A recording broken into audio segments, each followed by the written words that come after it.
by the Columbia Gorge Action Network, CGCAN, which educates, organizes, and motivates Columbia Gorge activists to reduce, eliminate fossil fuel usage and climate change at all levels from individual to global. We encourage clean, local, renewable energy, conservation, and community sustainability and resilience through the Columbia River Gorge Natural Scenic Area. Tonight, we will have two speakers. First, we have Bill Weiler.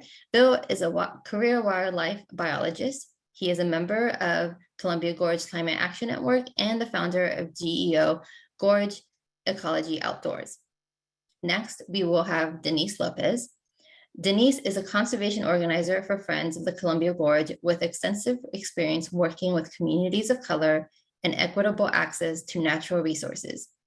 Before joining Friends, she worked for the Portland Bureau of Planning and Sustainability. And with that, let's go ahead and get started. So first up, I'm going to pass it on to Bill.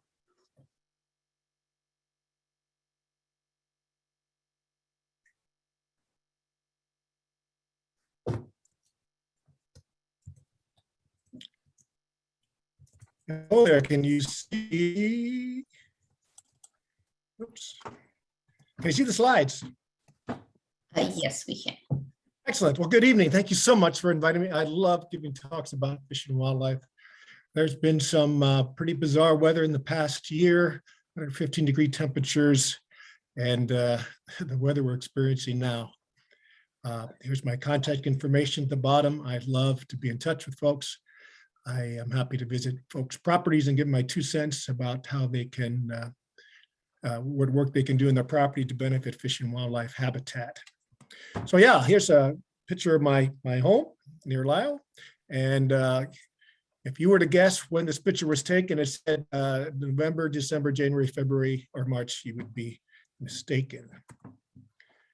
I think it was 2017 when the gorge fire happened. A fire of a different sort, as I mentioned last June, 115-degree temperatures. I like this picture because it shows the resiliency of nature.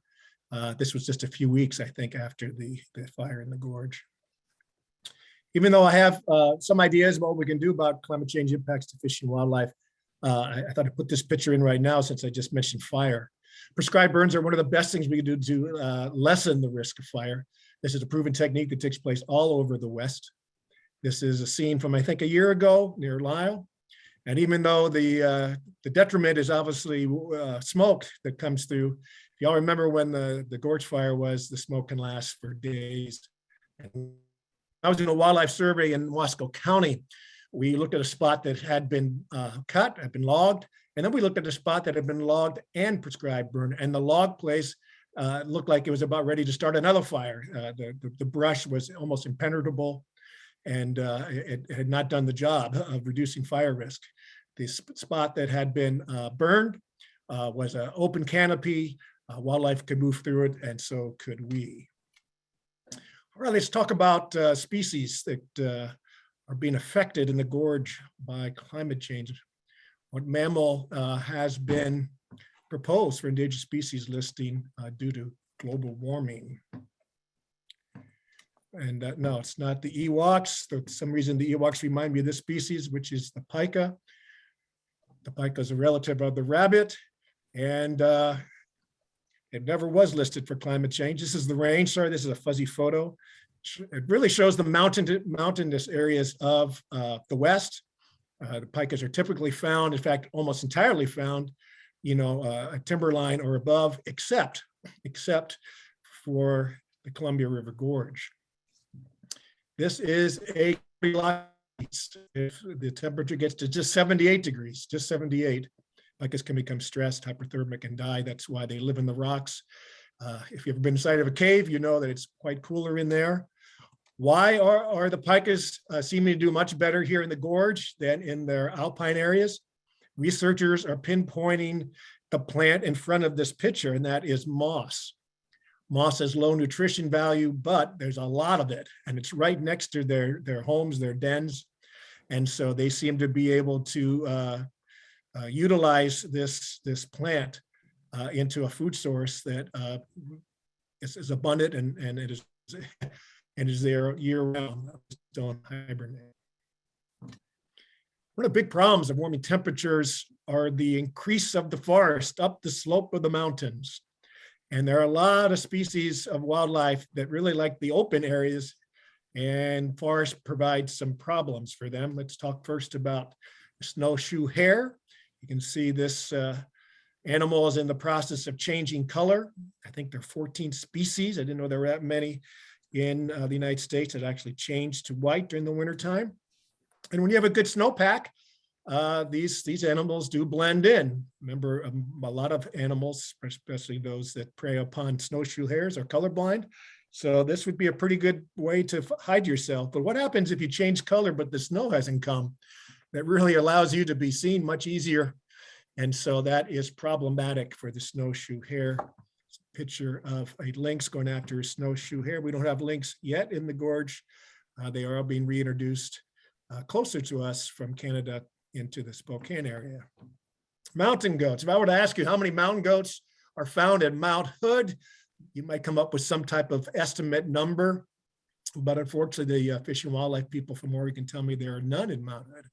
There are 0. There are some at Mount Jefferson, which I think has the most in Oregon, and then we have some on Mount Adams. And it's the same with the snowshoe hare in the sense here's the species that really likes to be above timberline. You can see feeding there also on mosses and grasses and other things. And it's been hard for them to find snow patches, which they need integrally for thermal regulation. Research out of British Columbia shows that goats on snow patches or in snow, their breathing rate is reduced 18%. So their metabolism is slowed down versus when they are off the snow. And their habitat, according to the same study, is shrinking their summer range upwards to 86%.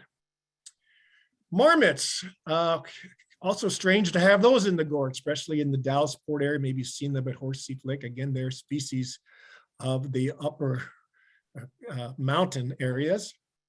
And here's a very strange situation here, is the marmots eat almost all the time because they only had 2 or 3 months to eat before snow set in, and they would actually hibernate for 9 months. But now they're eating more, they're hibernating less, and they're becoming, how can I say this nicely, they're gaining weight. And who knows, I mean, there's some benefits obviously to go into hibernation maybe with a higher weight, but also, you know, how much is too much? And this is what happened in Hood River the other day when we had one of these marmotzillas show up. So you can see this is a potential problem. The species that may be most impacted by climate in the gorge is the Cascade Red Fox, and you probably have never seen one of these, either have I. It may be directly related to our normal red foxes, which are actually introduced, or maybe a brand new species, which is actually very interesting. There's only 100 of these south of I-90. It's been proposed for listing, and they live above 6,000 feet and depend heavily on a deep snowpack. I want to turn to fish of the Columbia River and the tributaries. 2 years ago, the EPA came out with a very fascinating study that showed that the tributary rivers and creeks of the Columbia were really important when the Columbia warmed up. And there was a situation, I think in 2017 or 18, where the Columbia was so warm that fish could not get into these cold water refuges, and they died in big numbers. Just 66 degrees will get fish entering these tributary rivers. I think the study showed 14 of them, including the Sandy River, which I'm most familiar with, the Klickitat, Hood River, the rivers you all know, white salmon, were those rivers also chosen. Putting radio telemetry on steelhead. Steelhead use the cold river refuges more than anything else. And the cold water refuges kind of extend certain lengths up these tributary rivers. Some are upwards to a mile, some are less. And again, they're hanging out there for weeks or months once the Columbia reaches to 68 degrees. This is the study area, so it's pretty much from the mouth of the Columbia River to the McNam.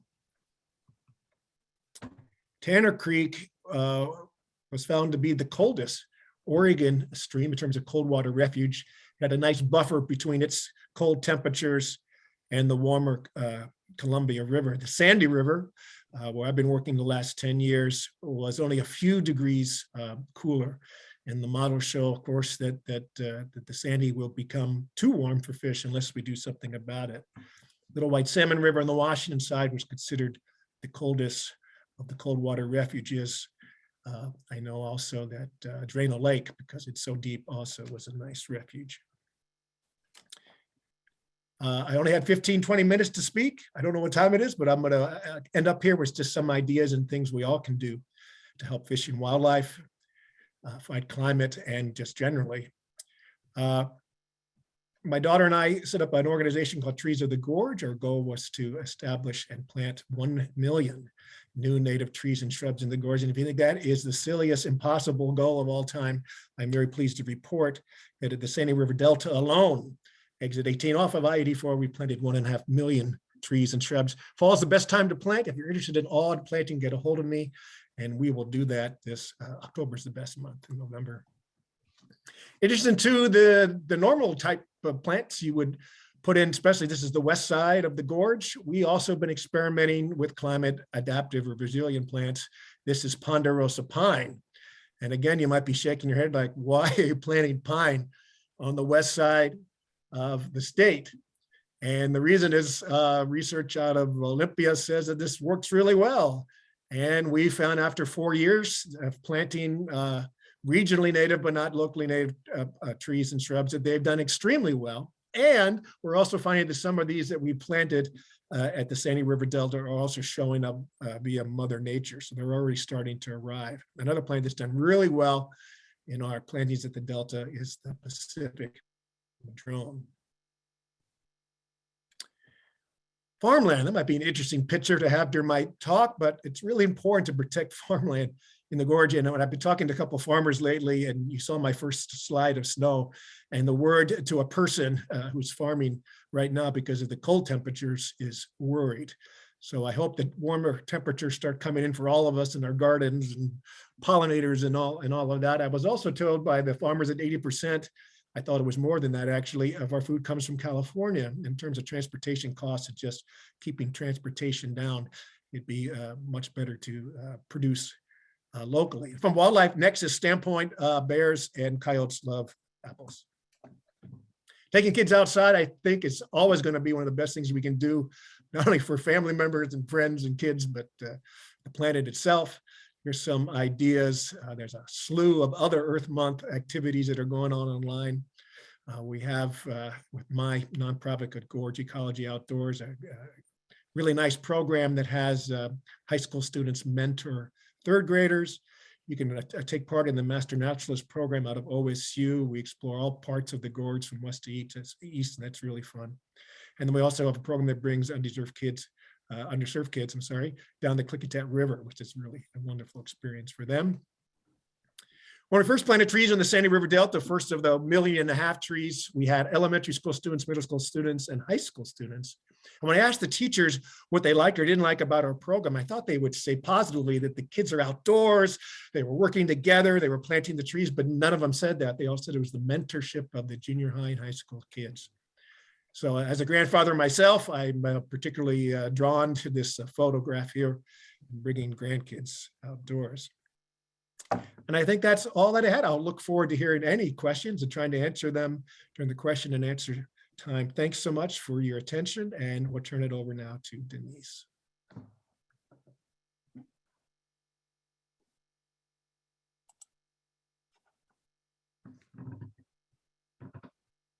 Okay, thank you for that, Bill.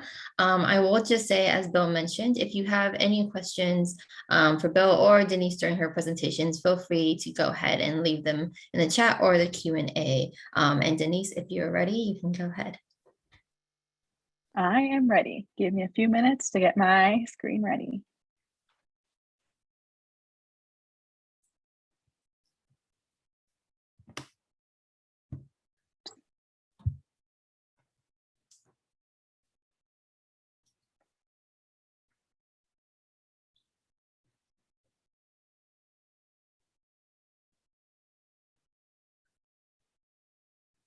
Almost ready. All right. Hello, everyone. Even though I can't see the faces and names of everyone tuning in to our webinar, I appreciate you joining us, and I'm excited to talk to you all tonight. To give you a little roadmap of what I'm planning on talking about, I want to go over Friends' previous work on climate, the Gorge's first climate action plan by the Gorge Commission, impacts on Gorge communities, and ways you can help. I thought it might be helpful to give some background on previous campaigns and efforts led by Friends for those of you who are new. Friends has protected the Gorge against many threats to communities and the environment, with the outstanding beauty and incredible ecosystem diversity and community diversity in the Gorge. We've been really focused on this. There have been so many proposals in the past years in the Northwest for coal and oil terminals that would have had devastating effects. Working with other coalition partners, we worked to phase out a major coal power plant in Boardman. We've stopped several new oil terminals in the Northwest and promoted alternatives to decrease our reliance on fossil fuels. I'm breezing through some of these major accomplishments that were years in the making and took a lot of effort and were really a labor of love by community advocates and friends. And so now moving on to climate change as the next pressing issue and priority. It's exciting, but it's a lot to tackle for sure. The Gorge Commission is a bi-state agency that governs the Columbia Gorge National Scenic Area. Their mission is to enforce policies that protect the scenic area. And last year, they commissioned a report outlining the numerous potential impacts from climate change. This includes extreme heat and warmer temperatures, changes in the amount and type of precipitation, increased flooding and drought, landslides, wildfires, changes in vegetation, more favorable conditions for invasive species. Climate adaptation and mitigation policies are necessary to build climate resilience, to fulfill the purposes of the Scenic Area Act and improve protection of the outstanding resources that we have in the Gorge. Until recently, though, there was no mention of climate change in the Gorge Management Plan. The previous plan, which was adopted in 1991, was long overdue for revision, and many of the policies were out of date. They didn't represent the best available science. An effort by Friends and communities in the Gorge, in 2020, the Columbia River Gorge Commission adopted a climate chapter into the revised management plan, requiring the development of a climate action plan that would include specific actions to mitigate climate change and build climate resilience in the Gorge. So last month, the Commission released its first draft of the plan for public review. It's very exciting. The Gorge Commission's climate resilience planning follows these 5 general steps. 1, to explore resource impacts. 2, to assess vulnerability and risks. 3, to investigate options. 4, prioritize and plan. And 5, to take action, which is what I'm excited about. Developing a climate action plan that identifies and anticipates the impacts of climate change in the Gorge with specific actions that build resilience is really critical to the future protection of the Gorge. The draft plan contains a lot of good information, but it is lacking in these specific actions to build climate resilience. We're advocating for a plan that prioritizes specific actions such as new policies and regulations that would protect sensitive resources and reduce greenhouse gas emissions. Over time, specific insights from climate adaptation actions will inform changes to specific guidelines and policies. For now, though, the priority should be to map out a resilient strategy grounded in the protected resources that can leverage maximum cooperation and coordination among all national scenic area stakeholders.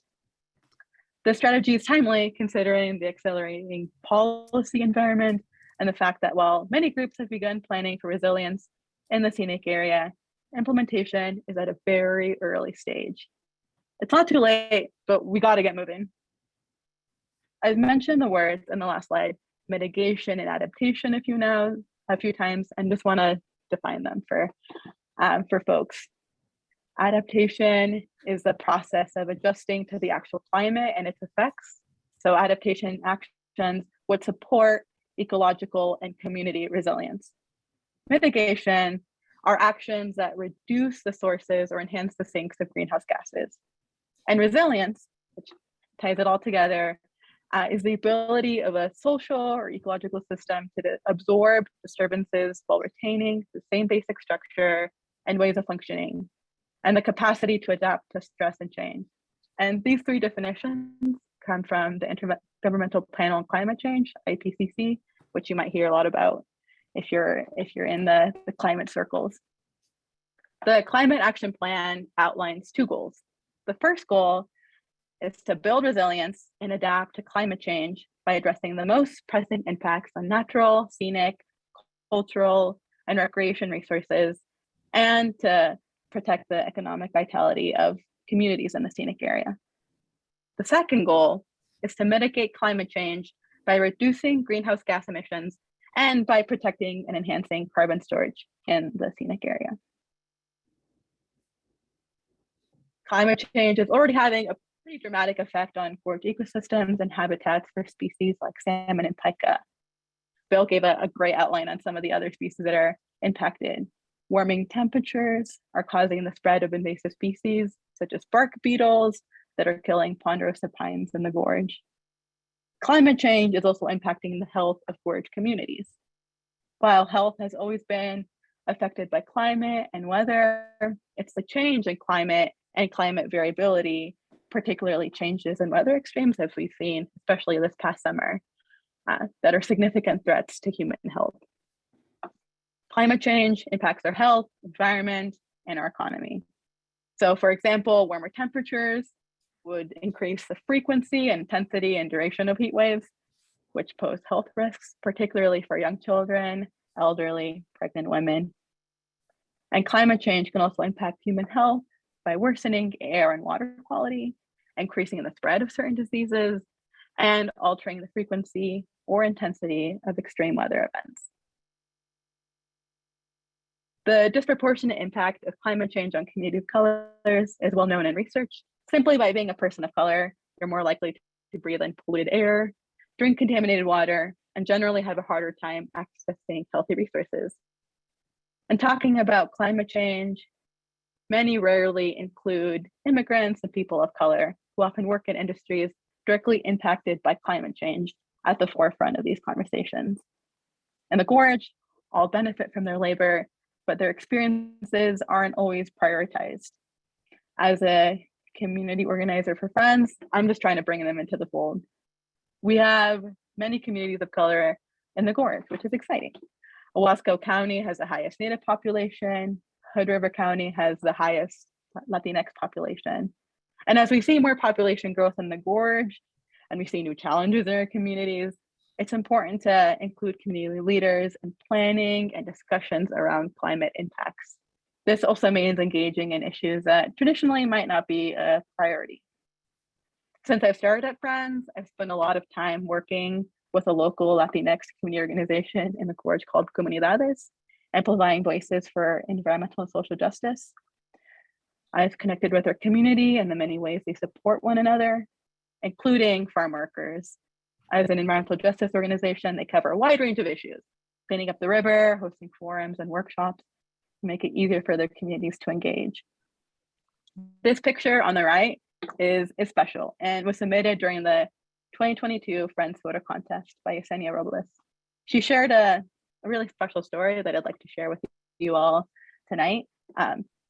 She wrote to me, "The specific picture you would like to use makes me emotional because my dad, Enrique, has always been in agriculture.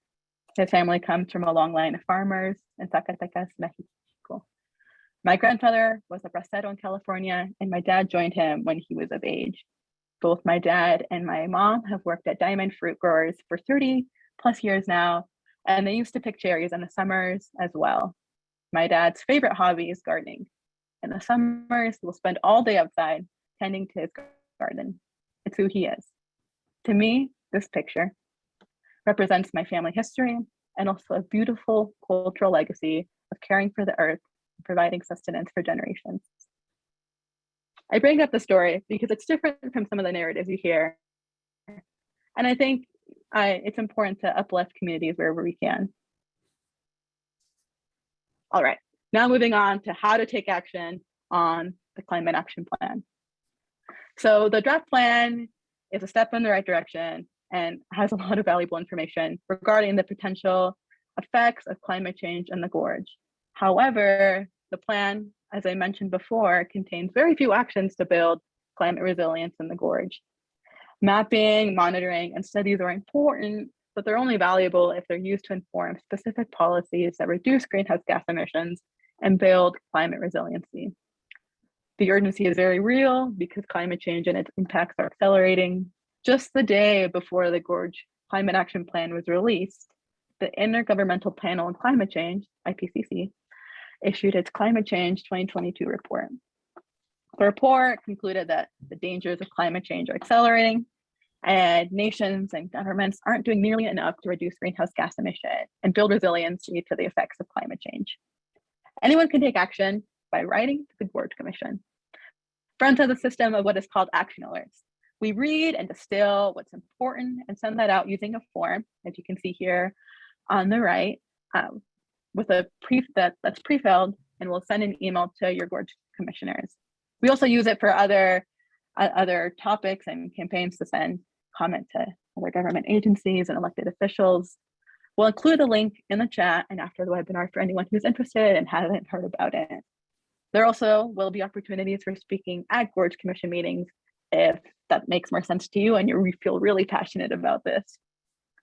I also want to emphasize that in the comments we send, we want to show our appreciation of efforts by the Gorge Commission. This is difficult work, made even more challenging by working in 2 states and across different jurisdictions. There's a lot to keep track of. Developing a solid plan is not easy. Looking at the timeline for the climate action plan, as I said, the first draft of the plan was released last month. Tentatively, the next draft should be released by late April, and then a 60-day public comment period will begin from May to June. In July, the commission will make additional edits, and potentially in August, we might have the first final climate action plan ready to go. During the next couple of months, there'll be committee sessions hosted by the Gorge Commission to get additional input for anyone that's interested, and the details for that will be available on their websites. If you're looking for more information on climate change in the Gorge, you can check out gorgefriends.org under the Protect the Gorge tab, which is the top little screenshot I have. I would also encourage anyone who isn't already signed up for action alerts to subscribe to our action alert list. Over the years, Friends activists have helped achieve pretty incredible victories. My hope is that Gorge community members feel empowered to use their voice and speak out on issues that they're most passionate about. It's with all of the threats that we face on a daily basis, both environmental and just living life, taking action can sometimes feel pretty overwhelming. And activism is a good path for a lot of us to make significant contributions. When you sign up for our action alerts, you'll be the first to know on any critical threats or information to the Gorge, and also it will include ways you can help. These emails will contain background information, talking points within the emails, will make it super easy for you, and we'll also let you know of any other ways you can provide input. I also want to say that if anyone joining us has any other concerns or issues they want to raise awareness to, I'm all ears, and you can send me an email or give me a call. You can also visit the Gorge Commission's page if you're interested in learning more about them. Since Friends is closely working on this climate action plan, we're keeping an eye out, and we'll definitely send you any updates information if you're subscribed to our list. Thank you all for joining. I really appreciate the opportunity to get to speak to those watching, and I'll pass it back to Kassy to lead us into our Q&A. Thank you, Denise and Bill, for both of your presentations. Were really well done.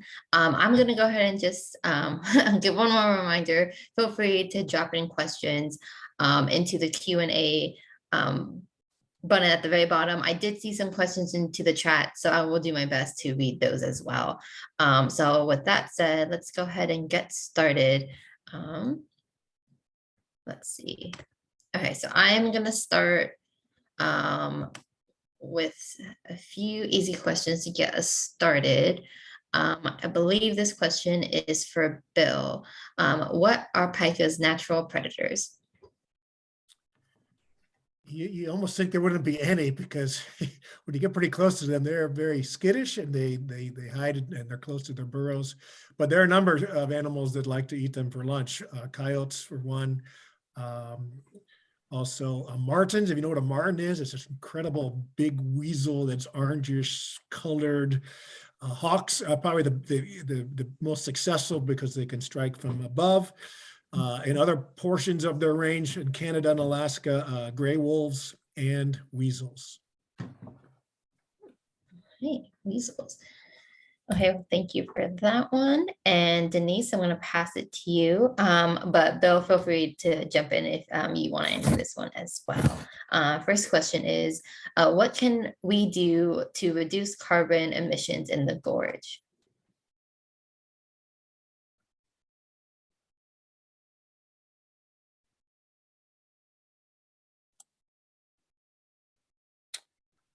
You can sign up for the cat bus. The cat bus is taking folks from the gorge to Portland, other places. I took it to the airport the other day. Sorry, Denise, I wasn't sure you're going to chime in. No, you're okay. I'm having some connectivity issues, but thank you, Bill. The first thing you can do, transportation, like Bill mentioned, is it's a pretty big contributor to our greenhouse gas emissions. So working on public transit or reducing your vehicle trips and trying to take public transit when possible, like the cat bus, it's amazing. I've only taken it a couple times, but I'm a big fan. And I'm hoping they expand their routes if possible. You can, if you have the resources to do so on the transportation line, transition to using electric vehicles when possible. We can, and this is more on the like big government side, focus on restricting development in the scenic area, because when you have a lot of people kind of sprawled out in rural areas, you also put more strain on transportation and needing to be more vehicle dependent. Providing incentives and adopting new codes for moving away from reliance on natural gas. And this is something you can write to your elected officials, push them hard on this to make sure that they're providing these incentives. Okay. Bill, I'm gonna ask you a two-part question. Because I think these go together. Okay. What is the mortality of the trees planted? And someone in the chat had a question, if you know it, how much damage did fruit trees sustain during recent snowfall? If you know the answer to that one. I know how much, I don't think the snowfall's necessarily the problem compared to the cold temperatures, but if there's a farmer in the group here tonight, you can answer that, but I can definitely answer the first question. It really varies in terms of tree planting success. And you have to almost be a prognosticator of weather to know that, because you want to plant when it's cool and when the rains are going to come after you plant. That's why spring is really iffy, because you can get days where you can not get any rain in the spring. But you also don't want to plant too late in the fall because of frost. So it's a thin line sometimes, and we found October, November to be good. When we hire professional tree planters, we get sometimes a very large success rate. Our goal is, by the way, is always like 80 to 85%. And we always exceed that with professional planters. When we ask for volunteers, especially kids, I'm embarrassed to say that one time we were planting potted plants. So you either plant trees that have just the root right in the ground, or you take them out of a pot and there's a bowl of soil with them. And so I'd ask the kids a few minutes after they started planting, where were the plastic pots? Well, they'd put them into the ground. So we had to dig them up. So yeah, the success really varies. We're finding also that larger, taller plants and trees have a head start. So we're trying to go, instead of the smaller size plants, the larger ones. And by the way, the #1 tree you can plant to help wildlife is oak, the Oregon white oak. Because of its acorn crop, it is a spectacular, slow growing, but important tree. Thank you for that. Denise, let's see. Oh, no, that's the question I just asked. Okay, what is the biggest source of greenhouse gas emissions in the gorge? I might be wrong on this, and Michael, our conservation director, can correct me, but transportation really is a big part, especially with the amount of visitors that we have in the gorge, and also just from folks that live in the gorge already. When you think of all of the cars and trucks on I-84, it's a pretty significant source. And I believe this one is for you, Bill.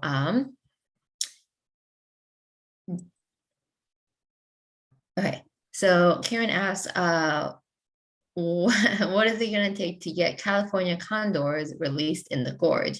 Do you like the idea of planning to release them in the future? Why or why not? Thank you, Karen.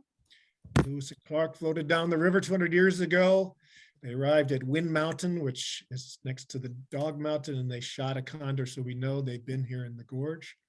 We may not need to release them at all because they have either now or very soon to be released in Northern California on the Yurok Indian Reservation. I mean, I think you can see Oregon from that site. It'll take about 3 flaps because they are the largest bird in the United States to get up here. David Mullen, who was working for the Oregon Zoo, did a huge survey on where he thought contours could exist today. And he found a number of places. The Deschutes River area was the best. The gorge was fine, but outside of the wind turbine areas and also on the Oregon coast where they've also been documented in the long past. The real problem with reintroducing condors anywhere is lead shot from hunters' guns. And so there was a rule that when you were hunting for waterfowl that you were going to use steel shot. That was rescinded a few years ago. We hope it comes back, and we hope that the hunters can start using steel shot. I'm told it's pretty much as good as lead shot, and it will prevent the deaths or the poisoning of the condors when they do return here.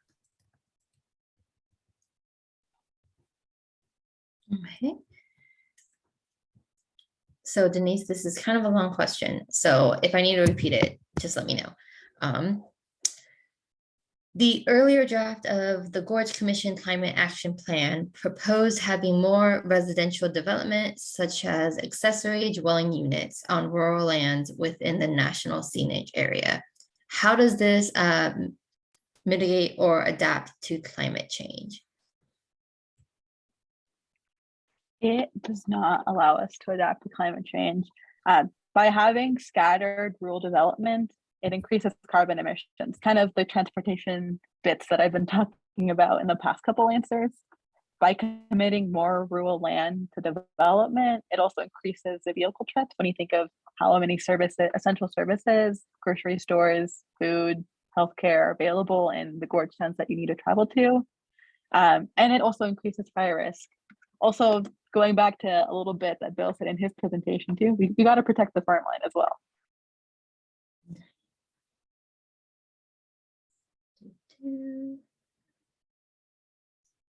Okay. This one is, what is Bill's position on the pumped energy storage project near Goldendale? I don't know much about it, so I'm sorry, I can't really respond to that. Maybe the Friends has a position on it. Ooh, I might pass that one off to Michael if he's tuning in. Well, we can always answer that in the chat as well. Friends doesn't have a position on it, but we are very aware that the Yakima Nation has raised concerns over the impacts of that project to first foods and cultural resources. And of course, we always, when it's a matter of treaty rights, defer to the tribes. Thank you. This is a good question. Where can someone access the Gorge Climate Action Plan if they are interested in learning more about it? Yeah, it's not, so when you click on the Gorge Commission website, if you type in climate or go to the climate change site, it's not available there. You have to click on about in the top tabs about the Gorge Commission, scroll through their past meetings, and locate the ones for March 2022. But we'll include a link to this in the follow-up email of the webinar for people, since it's kind of have to route around the website a little bit. And you can find the draft, any staff reports from the Gorge Commission on the plan, and additional information. Okay. And Bill, I believe you already answered this one, but just so everyone can hear the answer. North asked, a few years ago, the devastating fire that started at Eagle Creek killed a lot of trees. These trees would have been absorbed tons of moisture. What has happened? What has happened to the stream flow in affected areas? Yeah, that's a good question. I don't know if the Forest Service or other agencies are measuring that. I just have to disagree with you a little bit, North, that the Eagle Creek fire was not a devastating fire. It was actually a very good fire as fires go. I mean, in terms of people's impacts, there were no deaths, injuries. I don't think any structures burned, maybe a couple sheds, but it really, in terms of the devastating, quote, devastating fires of California, it was quite different. Part of that fire was no burn, not burned. Part of it was medium burn, and part of it was severely burned. And I would direct you to a recent research out of the University of Montana that shows that really hard hit woodlands, forest are an incredible habitat for a number of species. And the professor from the university also argues that it'd be really important not to salvage logs those, because the habitat that is created from burned trees is really a boon to many species. And Denise, this next one will be for you. What is the Gorge Commission doing for communities of color? Yeah, I would love to answer this. So in the climate action plan, the Gorge Commission has thought about equity and climate adaptation, mitigation, and resilience, and thinking about communities that are traditionally excluded from the planning, from the conversations, and also that have the most to lose from climate change. They focus the first phase of their climate action plan on learning and listening to understand ways that we can intentionally address the impacts on all the people in the scenic area. We just have to hold the Gorge Commission to this, and that's where the public has a role to play, especially if you're invested in the health and safety of our communities of color. They've mentioned in their climate plan that they're hopefully going to hold community listening sessions with tribes and with big community leaders in the gorge, so that they're thinking about it. Okay, well, thank you for that. This question is for Bill. What particular areas in the gorge are most important to protect for climate change?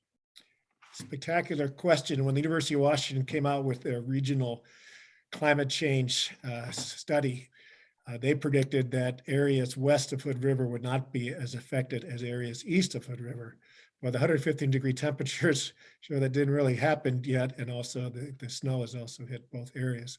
I think the cold water refuge is really important. I mean, salmon are the iconic species of the Pacific Northwest.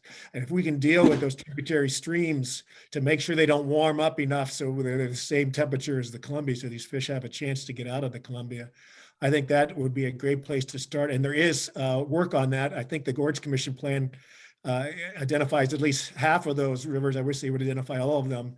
The Oregon Fish and Wildlife Department has picked a couple of those to really focus in on. And then, the shrub steppe is probably the most sensitive area because it's grassland, and birds are moving all over the place. Birds are moving every direction, some going north, south, east, west. But the grassland species have a hard time migrating to new areas because grasslands have been, developed into cities, and also farms and ranches, that type of thing.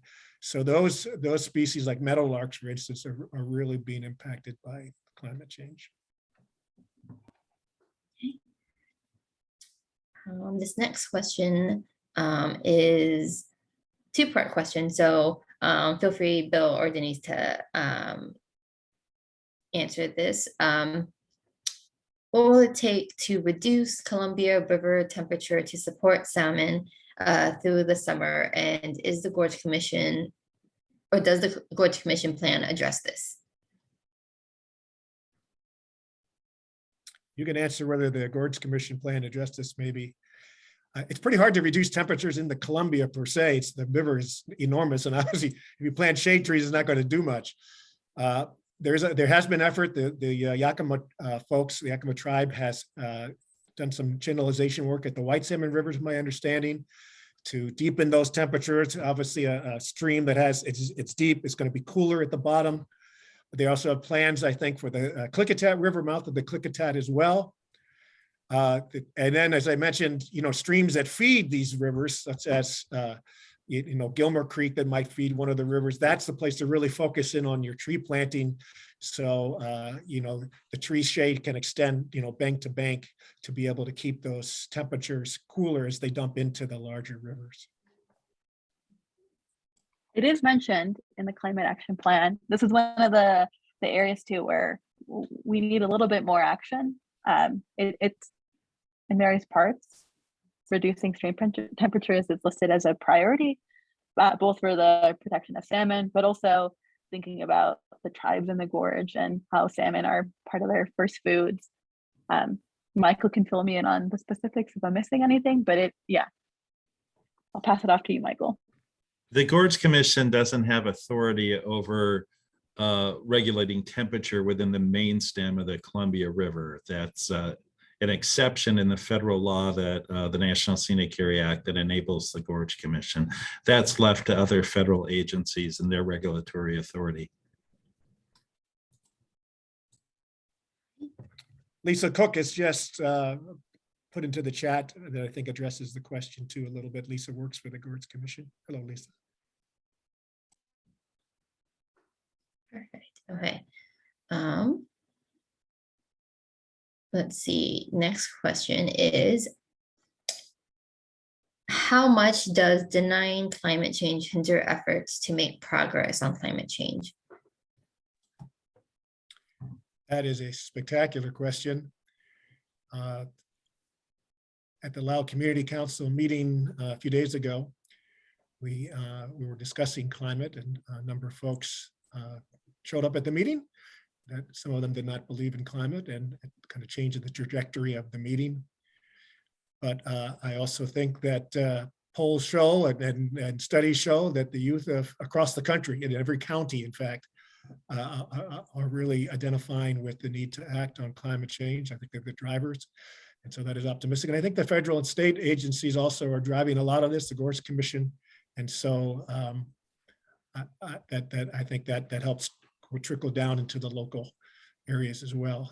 Denise, you want to also chime in on that? It's a great question. Yeah, I can chime in and say that during the public comment hearing, when the climate action plan was first released, in my memory, there were no climate deniers.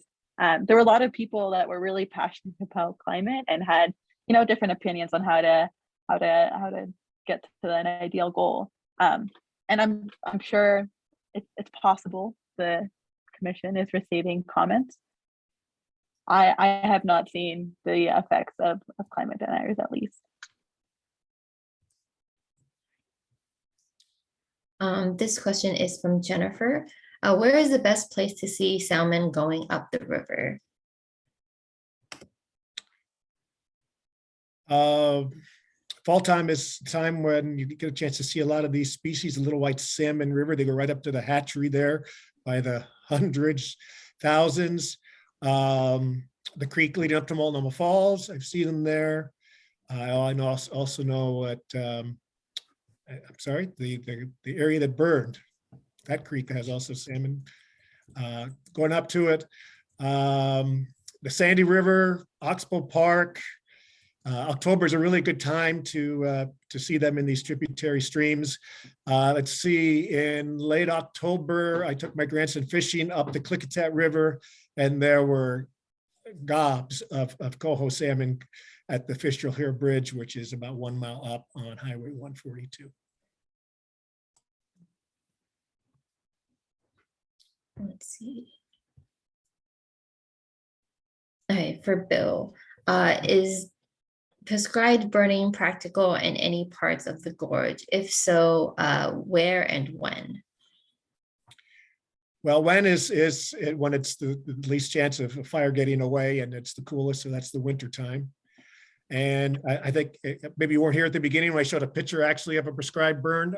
The folks from the Friends of the Gorge and Michael may know of other spots in the gorge where this has been done, but certainly near Lyle, I think it's been a great success. You know, the Lyle neighbors and myself who got some of the smoke didn't mind at all. So yeah, it's practical everywhere. I mean, the cost savings is 1,000 to 1 if you can alleviate you know, fire damage from, you know, larger fires in the summertime. A lot of communities have been approached by agencies to do this. One in particular, I know in Northern California, decided to do it, and all of their homes were saved. One community decided not to do it, and almost all of the homes were burned. So that's a pretty good testimonial. Okay. This one's a little long, so I'm gonna hope that I'm saying this right. But Bill, I think this one's for you.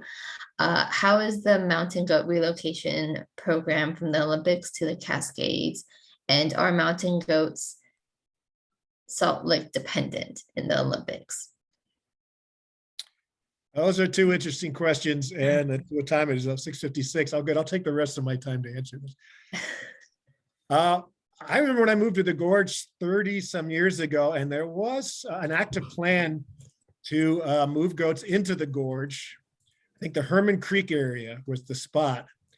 And the botanists of a botany community folks just thought that was a terrible idea because they thought the impact to native and rare plants would be a real problem. So because of them and maybe others, that plan was never consummated. I do not know presently if of another plan to reintroduce goats in the gorge or in the Cascades. So I'd be very interested in that. One place they could be reintroduced is Mount Hood, as I mentioned, because there are none there. Are goats salt dependent? Let's put it this way. Ungulates really love salt. So I don't know if they're dependent on it, but it was one of the contributory factors to the only death in the country by mountain goats on a hiker at the Olympic National Park. Actually, how can I say this gently? Family show, urine too, is I think that they were attracted to salt and urine along trails, and that was also contributory. So mountain goats are like any other animal. They need to be respected, and I would think that in areas where people camp or hike, whether the Olympics or the Mount Jefferson area or here in Mount Adams area, that you'd want to discourage the use of salt licks and try to keep goats away from folks. Thanks, Bill. I'd just like to add several. This is probably 15 years ago. A hunters group proposed reintroducing mountain goats to the Columbia River Gorge, and the Forest Service authorized the introduction of mountain goats in the gorge without doing a proper environmental study. There were a lot of concerns over impacts to rare and endangered plants, also analyzing the impacts of hunting mountain goats in an area like the National Scenic Area where there's heavy recreational use. So Friends did challenge that along with other groups, and we prevailed, just requiring more study, a study of the impacts, and that essentially killed the project. The Forest Service and the hunting group did not want to do the proper environmental studies. Also, Michael, I remember at that time that there was a huge controversy, and it's still unknown, I think, to today. Maybe the research showed one way or the other whether they were actually native to the gorge, and they were actually introducing an invasive, quote, species. I thought that was interesting. That's exactly right. There's no specimen-based evidence that they were native to the gorge. That's not saying they were or weren't, but yeah. Okay, so right now, since we have had a half an hour of questions that went by really fast, I'm just going to do a final call for questions and ask just maybe one or two more and see if more come in. But this one is for Denise. Oh, and I just lost it. Sorry, some of them are in the chat. I'm trying to go back to look for them. Okay, Denise, how can we support Gorge's communities of color as they are vulnerable to climate change? Connecting with some of the local organizations in the Gorge would be really helpful. Comunidades, whom I've worked with extensively.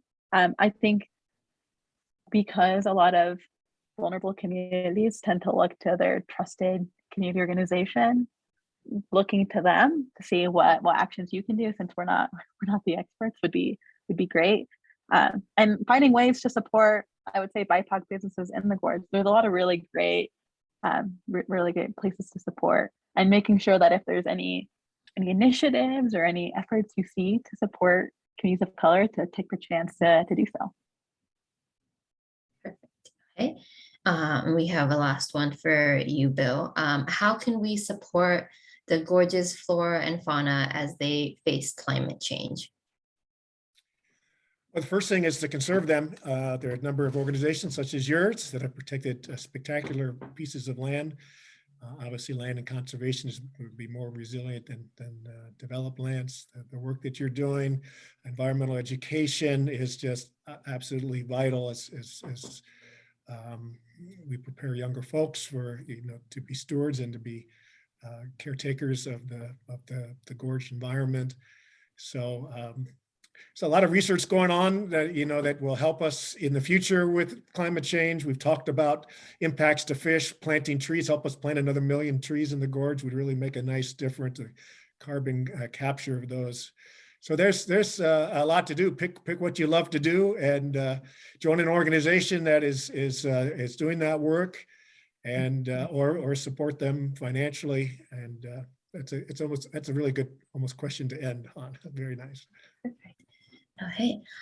Before we wrap up, I do want to share one thing coming up. So let's see. I'm going to share my screen very quick.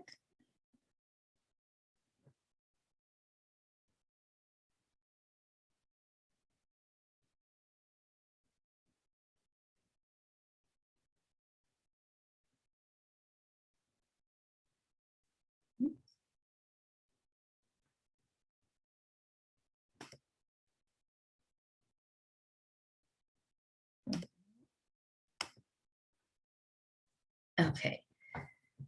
So before we end tonight's webinar, as I mentioned, this webinar is being co-sponsored by the Columbia Gorge Climate Action Network. So I do want to give some time to highlight 2 of their upcoming events.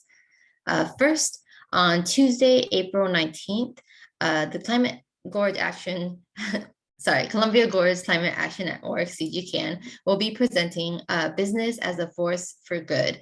This event will bring together speakers to discuss ways to be a part of a more inclusive economy.